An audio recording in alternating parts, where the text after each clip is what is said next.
According to so many out-of-town visitors, this is one of the finest historical parades ever staged in Nebraska. Lincoln Auxiliary covered wagon driven by an ox team. Miss Lois Lyons, the last of her name to call the old town home. The Jefferson Ladies' Aid knew how it was done in 1884. More work for Munson. The old creaking mill is still, since you and I were young, Maggie. The old spinning wheel in the corner comes to life under the practiced hands of Mrs. A.L. Anderson of the West Side, Methodist of 1884. Ma and I and the girls all set. Get up. Old fire equipment. An alarm at night meant a shirt-tail parade. On with their shoes to the Bucket Brigade. More work for Munson. Bells of the 90s. Fine feathers and plenty of them made fine birds in the gay 90s. Kelman and Johnson were well represented.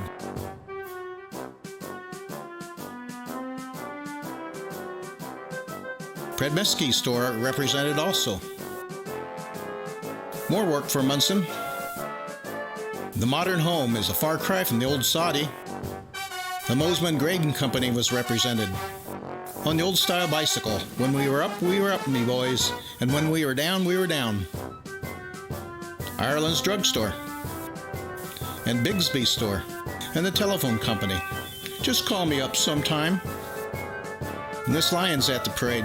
The cameraman caught the editor getting the news before Charlie knew what was going on. McMoney's store.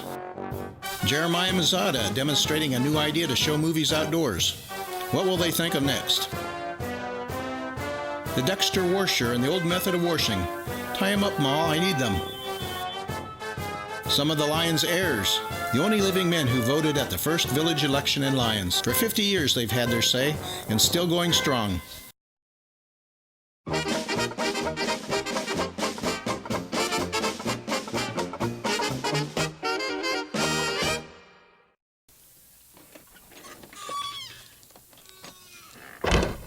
Hi, I'm Lauren. If this was 80 years ago, I would have been coming out of the Plaza Movie Theater here in Lyons, where they would have been showing a serial adventure, cartoon, newsreel, and main feature, all for 25 cents. With this merchant ticket, I would have been able to bring a friend in for the same price. Nothing stays the same, though. And in 1947, for a short time, Lyons would have had 2 movie theaters, the other just a block down the road, but now the price would be 50 cents. Towns are forever changing, from its birth and growth, being shaped by different times and technologies. Businesses might change, but not the close support of the community. Now, and generations before. We're going to go back in time and see what Lyons was like in those early decades.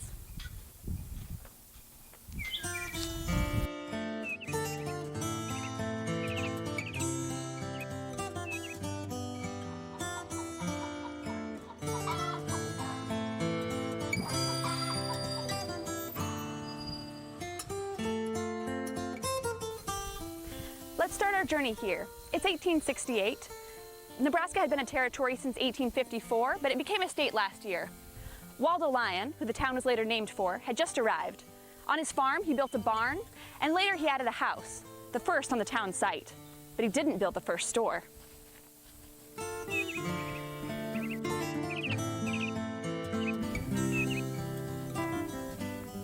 That was a simple claim shack built by B.F. Barber, located right across Logan Creek, just north of the current light plant. You had to take a boat to get there, pulling yourself across with overhead wires. He had a few bolts of calico, a box of soap, matches, a barrel of salt, sugar, and a few other pioneer necessities. But he called it a store. From that beginning, the town began to grow. The next year, Waldo Lyons started building a grist mill right here on this site next to the creek for power.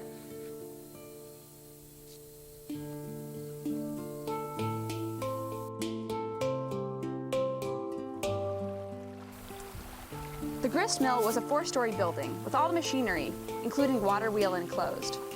The mill produced flour for 40 years until in 1912 the dredge ditch was dug to drain the Logan bottom, causing the mill to lose power and forced it to close. In 1878, an elevator was built adjoining the mill, and also the Omaha and Northwestern Nebraska Railroad was built just up to the east of it. Although the station and tracks are now gone, The grade for the tracks is still visible today. Just across the road from the mill, where the swimming pool is now, Waldo Lyon built a brickyard in 1878. The hole that was initially excavated for the clay was later turned into a swimming pool, built in 1922, but later renovated in 1956, when chlorination was added and a new bathhouse was built. Next, a wagon shop was built on the north side of Main Street, and a blacksmith shop. In 1875, Franklin Everett built a general store on 2nd and Main, which coincidentally is the same spot as the new Steiny's General Store. As the town grew, Franklin Everett established a bank in 1881, and in 1884, Lyons was officially incorporated as a village. In that year, there were 44 businesses in town. It had a newspaper, restaurants, bank, lumber yard, hotel, physician, and farm implement. There was a druggist, jeweler, millinery, and for entertainment, a billiard hall, skating rink, and an opera house.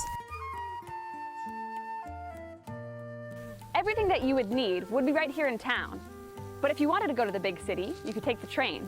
Besides the Chicago Northwestern line here, the Chicago-Quincy-Burlington line was built in 1906 and still exists as the Burlington line on the east end of town. Both lines provided passenger service, and you could check the newspaper for the schedule to go to Omaha or Sioux City.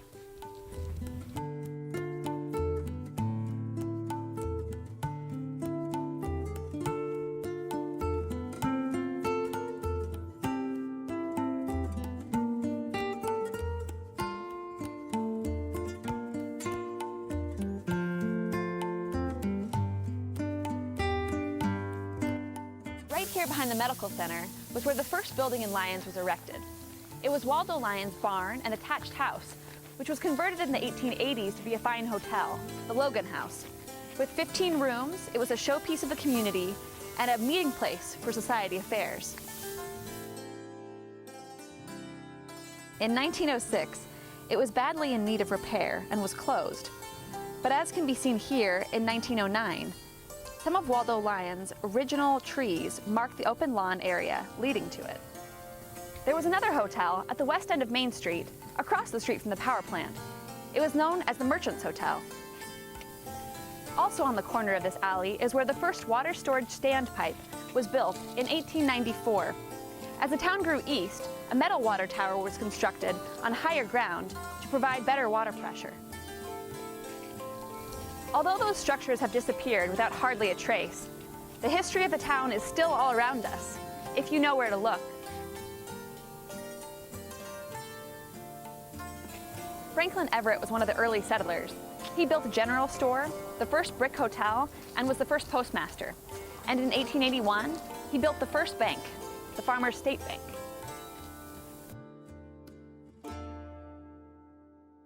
As a town benefactor, he built the first town hall and gave it to the city in 1912.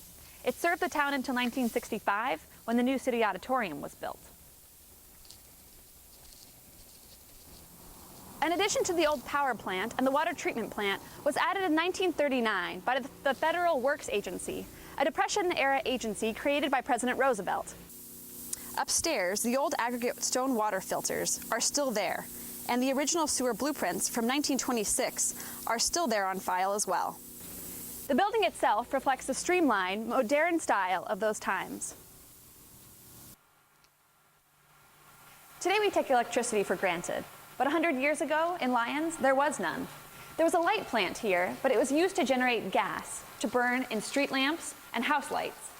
In fact, the first gas meters were called light meters.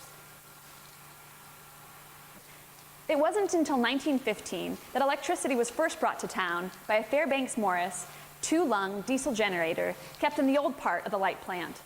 The manual for that is still kept on file. Now people could use their electric flat irons, toasters, fans, and washing machines, but only up until midnight when service would end for the evening. To signal that it was coming, the lights would flash 5 minutes before midnight, and they wouldn't come on again until 5 the next morning. However, service was soon expanded to 24 hours.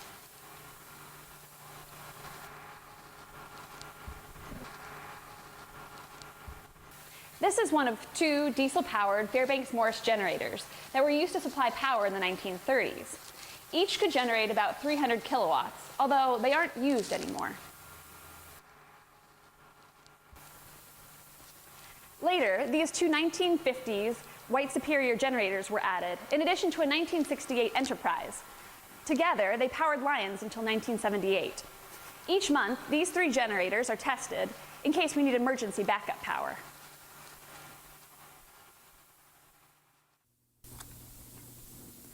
To further understand the scale of the motors inside, those were the mufflers used by the Fairbanks when they were in operation.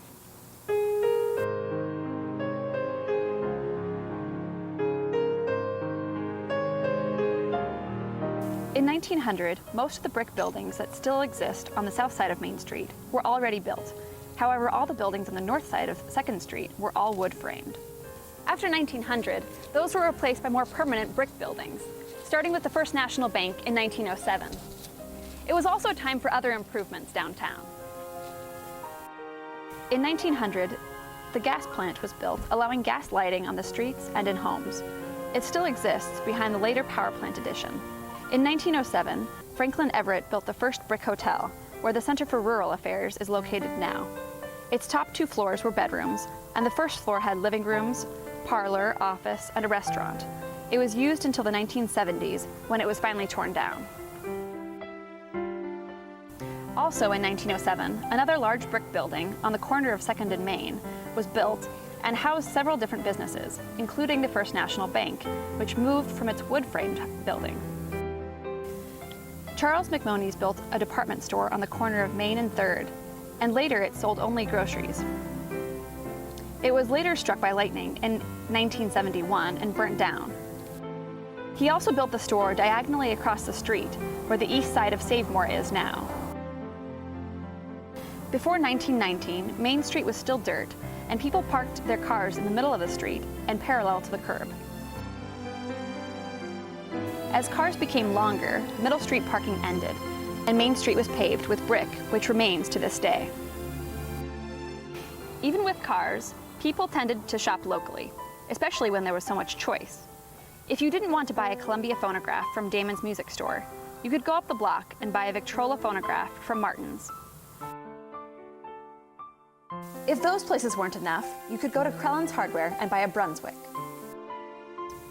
3 hardware stores, 2 drug stores, multiple general and grocery stores meant that you had plenty of choices. That also extended to banks.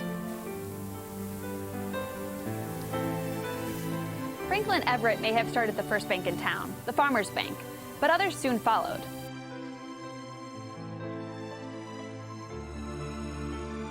Next, there was the short-lived Lyons State Bank in 1891, but it closed in 1896.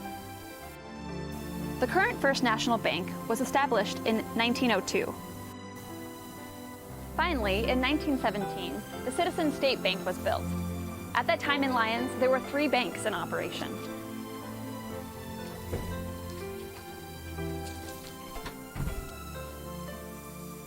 Those buildings might have been converted to other businesses, but the vaults inside still reveal their original use.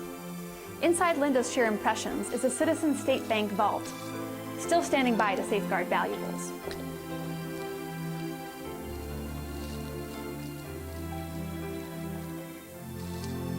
There's also a safe in the basement of Pillins.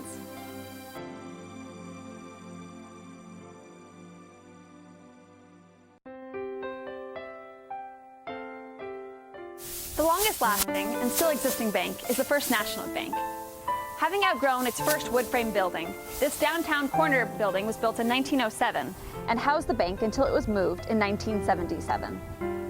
Before moving here, the First National Bank was also briefly located across the street in another brick building, which was later used by the Farmers Bank. The building itself, however, was used at the same time for other businesses as well. On the first floor, to the east of the bank, there was Metcalf Variety Store, followed by Council Oak Grocery, then Pieper Funeral Home and Furniture Store. And today, the whole first floor is Palin Funeral Services. There were also several businesses upstairs as well. This corner of the First National Bank is also notable for the large tree that used to be on the corner, planted by Waldo Lyon. It was a meeting place for people to sit on the bench and check the bulletin board nailed to it. The clock that used to hang from the side of the building was also useful to those who didn't carry watches. Tim Slaughter recalled how this clock used to rule his life on Saturday nights as a 10 or 12-year-old kid. Coming to town with his family, his mom would go to the creamery to get her check and cash it at McMoney's grocery store, and Tim would get a quarter to spend. He'd go to the pool hall and play snooker all night. He'd also buy a bottle of cola for a dime and a package of peanuts for a nickel. The one rule that his parents had was to be at the car at 10 p.m. Every once in a while, he'd stick his head out the pool hall door and he'd look down the street to the clock to check the time. At 1 minute before 10, he knew he had to quit playing pool and head to the car because of the rule. 10 o'clock, be to the car. This clock ran his life on Saturday nights as a little kid in Lyons. If you really want to go back in time, we have to climb these long stairs.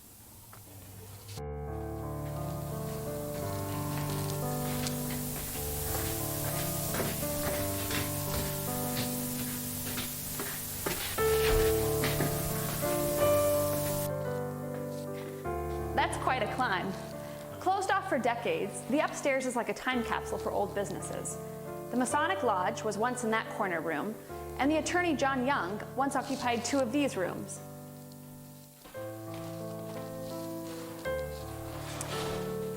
He provided his back room as a meeting space for groups in town, including the town council, until the auditorium was built. Later, he moved his office across the street when the long staircase became an issue for many of his clients.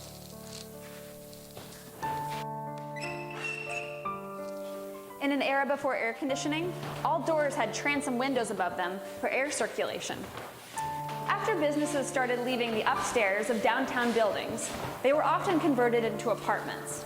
One of these was originally Dr. Haynes' dentist office. If you looked out his window, you would see another dentist office, Dr. Robbins, directly across the street, also on the 2nd floor. Dr. Haynes' office was given a rather unique makeover when it was converted into a bedroom. Carpet samples from the furniture store below were nailed all over the floor and the walls.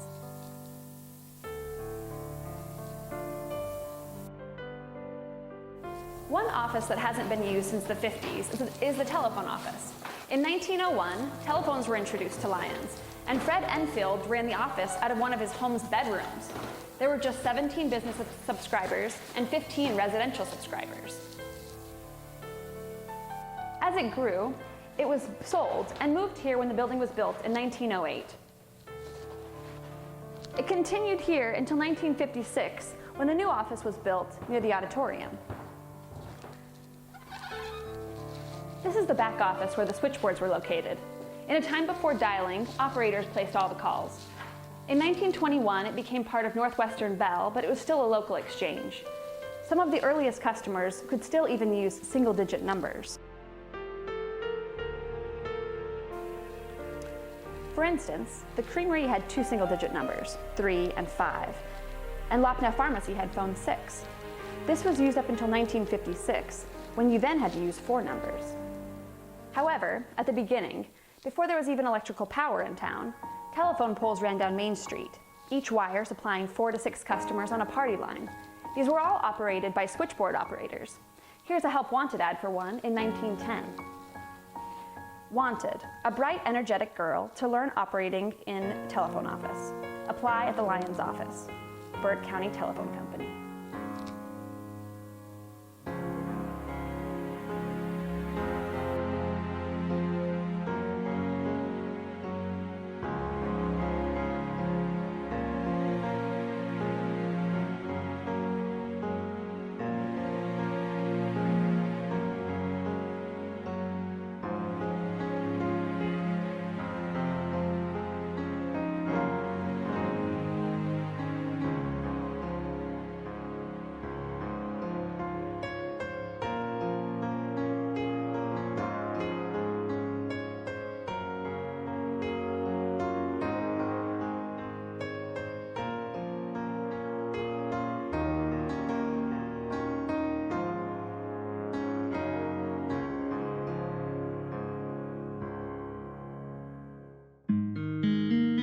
Not only did Lyons have 3 banks at one time, it also had 2 newspapers, the Lyons Mirror, established in 1880, and the Logan Valley Sun in 1887, later to become the Lyons Sun. However, a fateful day on November 29, 1917, was responsible for the two newspapers merging. As reported by the Lyons Sun, a leaky gas lamp caused a fire at the Lyons Mirror print office, and everything was destroyed. The owner, Mr. Warner, was partially insured, but rather than build a new office, he ended up buying the Lyons Sun and combining the two papers into the Lyons Mirror Sun on December 19, 1917. Since the paper expanded, the subscription rate now went up to $2 a year. Before a time of television, and even before most people could afford radios, the local newspaper was how people learned of national news, entertainment. There were even books serialized in the paper, and as always, they learned what was new in the community.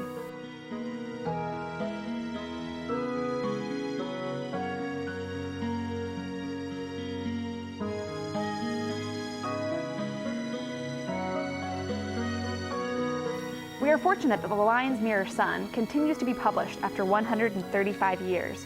And just recently, all the old issues have been digitized, and anyone can enjoy reading them online at lyons.advantage-preservation.com.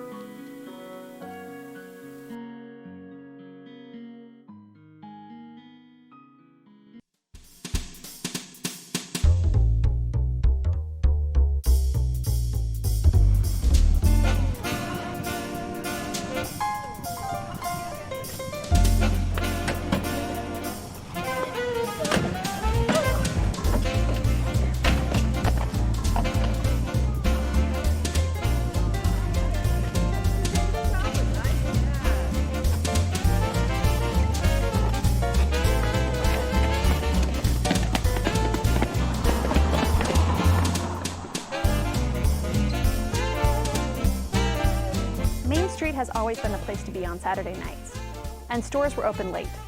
Farmers would bring in eggs and cream from the farm to sell the produce and do some shopping. You'd want to come early to get a good parking space so that you could talk to friends as they walked by, and the kids could go to the different stores trying to decide how they might spend their nickel on a Snickers bar or ice cream. The 1940s were a turning point in agriculture. Before then, even though the tractor had been around since the turn of the century, horsepower was still used on the many small farms. Corn was picked by hand following horse-drawn wagons, and two-row horse-drawn cultivators and planters were still being sold. World War II changed everything. Fewer workers were around the farm, and by necessity, farming became increasingly mechanized. It isn't surprising that Lyons had three implement dealers then: John Deere on the highway, and on Main Street, Nelson Equipment, and International Harvester, whose last location was right here. From its start, Lyons had been an agricultural community. Jeremiah Shumway started a McCormick Deering business in the early 1890s. In the 1930s, McCormick Deering was changed into the International Harvester Company. The Lyons business changed hands several times over the years, and in 1951 became the Lyons Farm Implement Company. At that time, it was located in the former Plaza Theater, but then moved to its larger location, east on the next block. The other downtown implement dealer was Hans Nelson, who started his Nelson Garage and Implement Company in 1930, occupying several buildings until building Nelson Equipment Company building on Main Street, replacing two wood frame buildings. It was just west of Reading Motor Company, which is now the west half of Savemore. The store was a popular place for men to meet at the benches inside.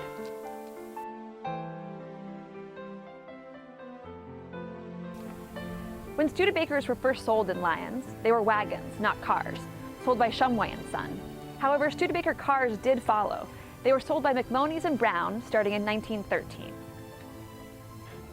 Before that, Charles McMoney's sold a Flanders car, although that car manufacturer only lasted 3 years. In the 1920s, there was also other competition though, from Loomis and Robley, who sold Buicks, and before that, Loomis had sold Chevrolets. The Buick touring cars also sold for around $900. Swanson Brothers sold Fords, however their touring car was only $300. Perhaps that's why, in 1916, the newspaper reported them selling 3 of them from a carload that had just came in, before they were even ready for delivery. Charles McMoney's, who built this building for his car business, decided to get back into department store merchandising, and so he sold it to Reading Motors, who then sold Fords here. In 1929, you could have bought this Ford pickup from Redding's for $475. They continued selling Fords until 1963, when Bob Smith bought it to turn into his grocery store, which continues to exist today as the Save More. There were also several car garages downtown, and they even had gas pumps on the curb. Redding Ford even had one in their drive-through corner of their building. There were also several service stations downtown, where each time you stopped, you had your oil checked, windshield cleaned, and tank filled by an attendant. The last fuel station right downtown is across the street, although now it only provides alternative alcohol fuel. There was also the Deep Rock Station, which later became the Mobile Station, and was located where the fire station is now. At the west end of downtown is where another station was first built by Clarence Rhoda, who then sold it to Robley Oil, and that was last owned by Steens. It now serves as an office.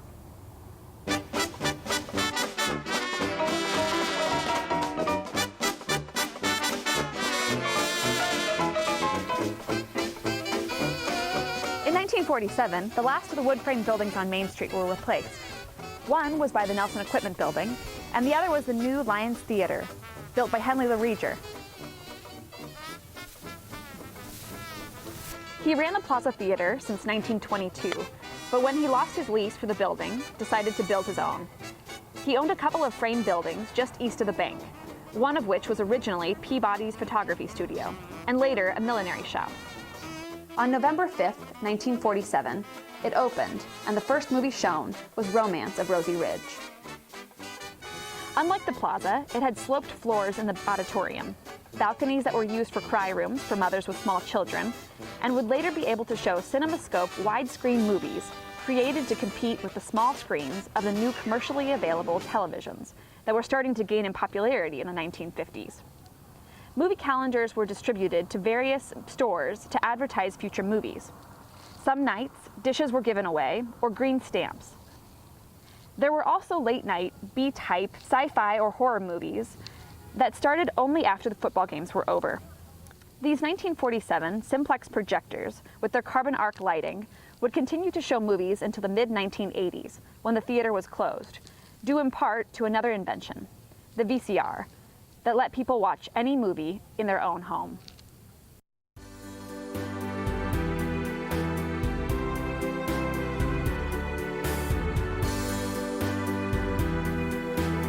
With the coming of the 1950s, a new medium appeared where people could watch what was happening in the world from their own homes. Nelson Electric now sold Philco televisions, and Robley Appliance sold Motorola's.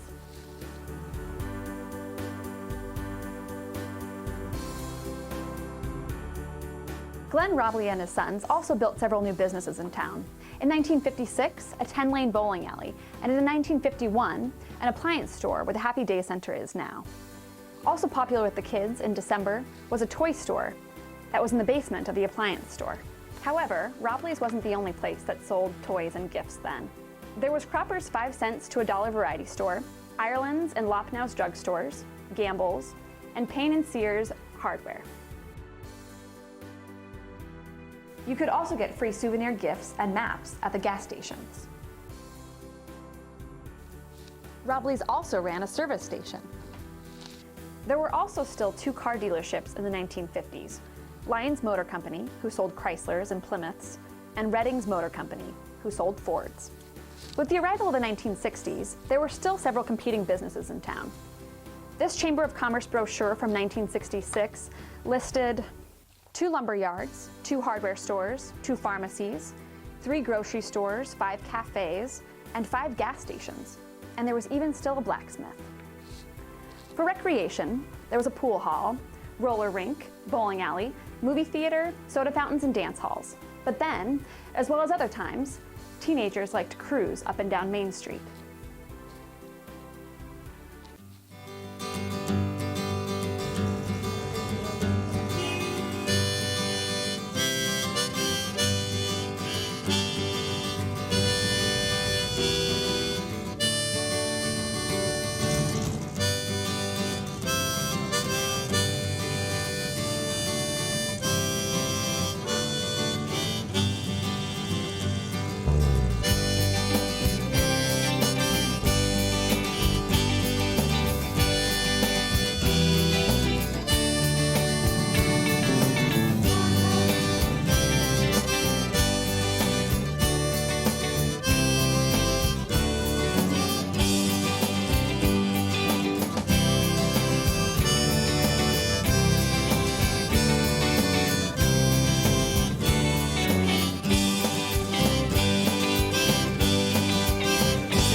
to tailgate us out of the brand new Fabulous 50 Hit Parade. Number 50 today on Coil Radio from Audio 1290 for Omaha. 3 minutes after 4. Hello, you clever and aware Coil listeners, you. You'll enjoy yourself much more with radio. Radio 129. Coil Radio, Coil Radio, Coil Radio. You knew that, didn't you, Swanger? Yeah. We've got 34 Coil Street level degrees. That's a climatological reading for the Coil Radar Weather Eye. This is the real Dodge Steel Show. You stick around because we're going to have barometer readings for you. For all you people that have things for barometers. And best of all, we have the brand new Fabulous 50. Get on with it, huh?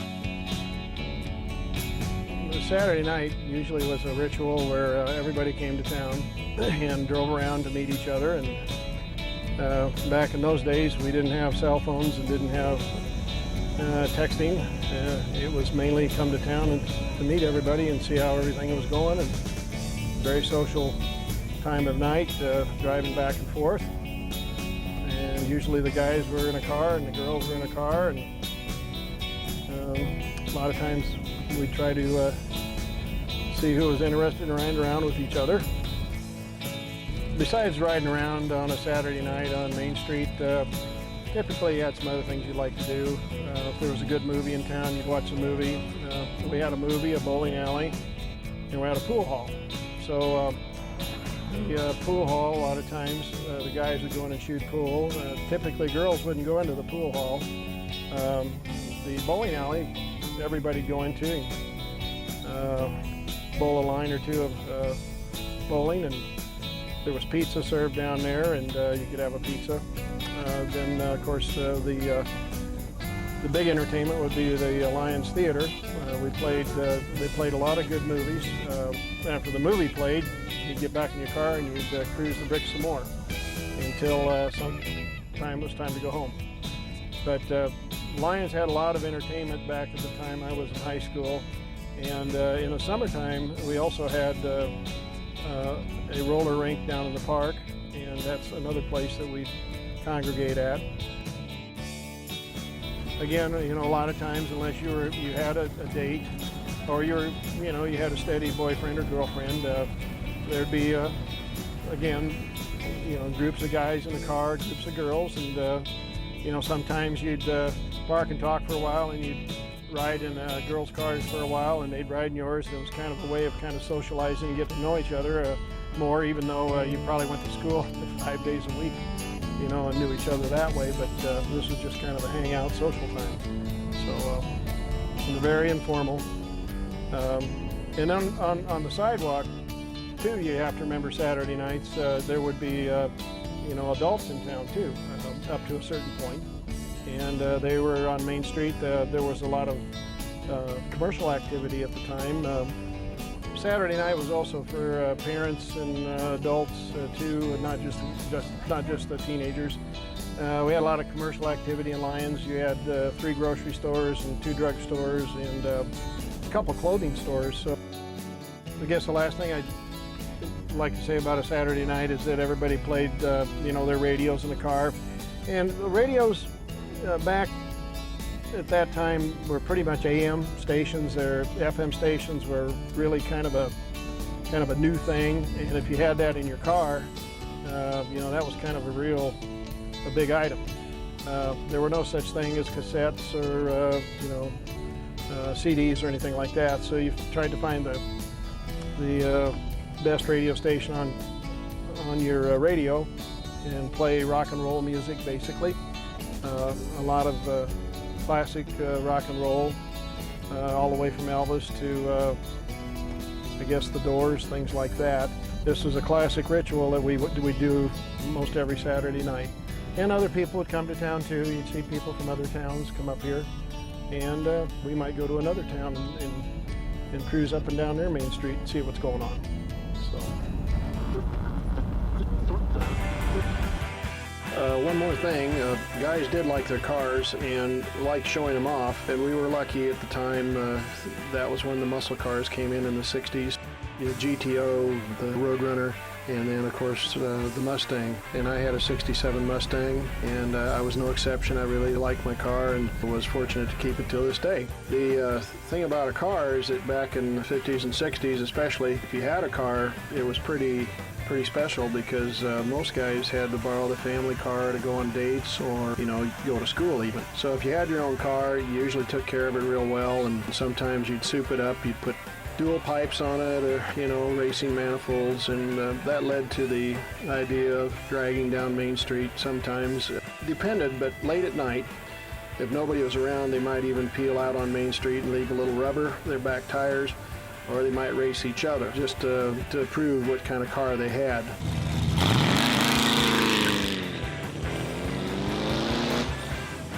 And then sometimes others would just like to peel rubber on Main Street. They just pop the clutch and hit the gas, and it would really squeal and make the tires smoke, and they'd leave a black mark on the Main Street.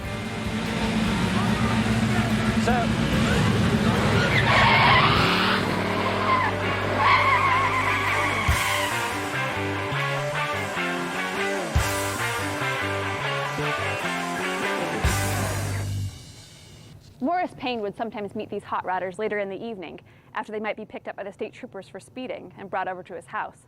They would then drive over to his office in the basement of the hardware store.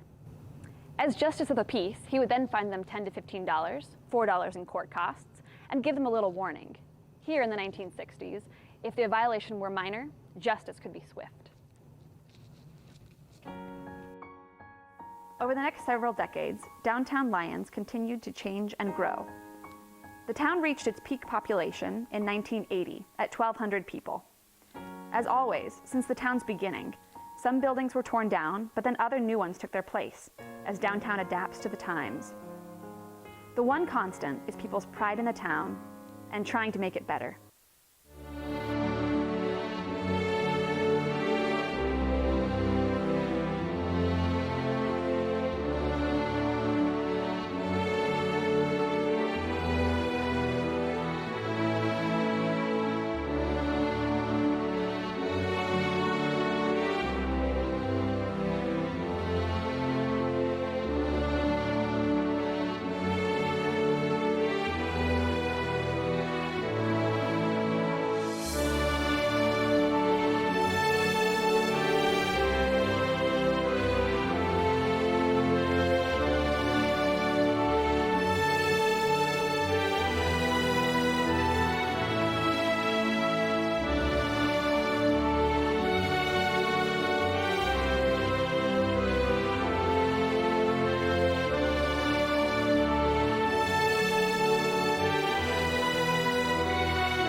Our little journey back in time barely covers the whole history of downtown, let alone Lyons itself. Change happens so gradually that it's hard to see unless we look back over a long timeline. So what's next for downtown? No one knows what the future holds, but we do know it will be whatever the community brings to it. It will be shaped by dedicated people willing to try new things, take risks, innovate, imagine, and dream. The continuing history of Lyons starts today.